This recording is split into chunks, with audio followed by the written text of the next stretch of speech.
Yo, what's up guys? This is a little bit of a different video. I sort of wanted to talk about a movie that I pretty much just got back from, that being Obsession, and boy, do I have a lot to say about this movie. This movie was so good that I'm making a movie review on this channel, so that's how you know it's gonna get a good review from me. But this is the scariest piece of media or anything that I've ever seen in my life. When I was getting in my car, I legitimately looked in the back seat to make sure the girl, the main obsessive girlfriend, was not in the back of my car. When I was walking into my house, I was checking the street as I was getting out of my car to make sure no girl was running directly towards me. I have never had a movie really make me that paranoid up until here. And it's kind of the reason I'm making this video, because I wanted to give that's how good the movie is. I really feel compelled to make a video on this movie because of how good it was and how unnerving it was. I've recently been getting into horror movies lately. I'm not necessarily a horror movie fanatic or anything. I don't have deep lore with horror movies, but I have been getting into them, and I can definitely confidently say this is the scariest movie I've watched. And I can even also just as confidently say this is probably the scariest thing I've ever seen, because I have watched other medias of horror outside of movies, like Analog and, that stuff. It was creepy, but I just feel like Obsession was a different level, and I sort of wanted to get into what makes it creepy. I kind of called this video a review. I don't know if it's really a review. I'm kind of just talking. This is the review part. Great movie, very scary. I absolutely recommend that's the review part. I'm kind of just talking that because I don't know, it's just a movie that I think should be talked about. It should be praised because it's an incredible horror movie.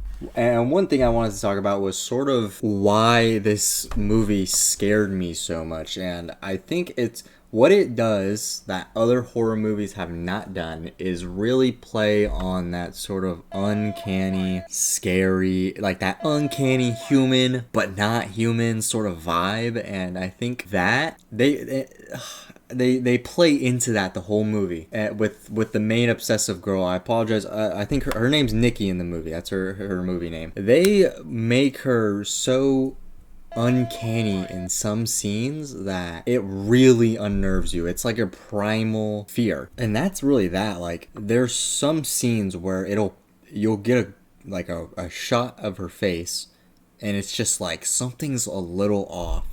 This is not like the realm of what a human face should be doing. Is not that. Like, her face is just a little off. Not by a lot, not by anything drastic, just a little bit. And it really makes it such an unnerving feeling. And that's one way this movie's scary. This movie also does very cool lighting. It does very cool atmospheric things. But I really wanted to talk about the uncanniness, because out of everything this movie does that's scary, the uncanny facial expressions and movements from Nikki top them all for me, and are what really made this movie, in my opinion, the scariest thing I've ever seen. And yeah, dude, it's just, the way they do her facial expressions and movements. It's like a skinwalker trying to be a human, but it's just not quite there yet. It's so creepy. Even outside of, like I just said, but her facial expressions, there's plenty of shots in the movie where it's just a little off. It'll be hidden in the dark. It'll be, randomly you get a shot of her face and it's just a little off. There's one scene where the main character leaves to go to work, and she just stands staring at the door, and she has this wicked smile. It's not a normal smile. No one in any normal situation would smile like that, and it's just, it hits you. It's something that sticks with you. It's ingrained in your brain, and it's shots like that really make me remember this movie. I feel like it's those shots, and or I wouldn't say remember this movie, but I'd say it's the shots I remember are those ones. And even outside of facial expressions, when we go into movements, like her body movements, they do some gnarly stuff with it. Like, there's one scene where the main character's trying to calm her down in the living room, and then she walks to the kitchen because she's having another little freak out, but she doesn't walk to the kitchen. She like reverse back steps to it, and it's so it makes your skin crawl. It's so nasty almost. It's like I keep stressing, I can't stress this enough. It's very primal. It's like you're seeing something that logically should not be that, and it's just creepy. It's just creepy. There's another shot of her. Oh my goodness, hold on. Sidetrack. It's sort of related, but I want to talk about one scene in particular that really made me. This was the scene that was like, okay, this is a serious horror. This is a horror movie. This is a serious horror movie. This is not like, you know, a goofy or like it's scary, but you know, it's not that scary. This scene I'm about to describe is what made me realize like I'm sweet as sugar. And I don't know if I'm built for this. It was this scene right here where and this is spoilers, by the way. Spoiler alert. I don't know if I should put that in the rest of the video. I'll probably put a little marker at the beginning of when spoilers occur. But the one scene in the bedroom where the protagonist is sleeping, he wakes up, right? So at this point in the story, the protagonist and Nikki have been together for a little bit now. They're sleeping in the same house, so they're sleeping in the same bed. Protagonist wakes up, Nikki's not next to him. Nikki's not next to him. So now he's looking up. He looks up, you get this gnarly camera shot of the bedroom. This camera shot just reeks of something happening. You can just tell. You can feel it in your bones. The second you get this camera pan of the bedroom, or it wasn't a pan, but this camera shot of a bedroom, it's essentially looking down from your bed into the rest of your room. That's the camera shot, and it's just this incredibly dark room, and you just feel it already. You feel something is wrong. Nikki is not in the bed. We have this ominous camera shot of the room. The alarms are starting to go off in your brain. The alarms are going off. Okay, something is going to happen, and it is not going to be good.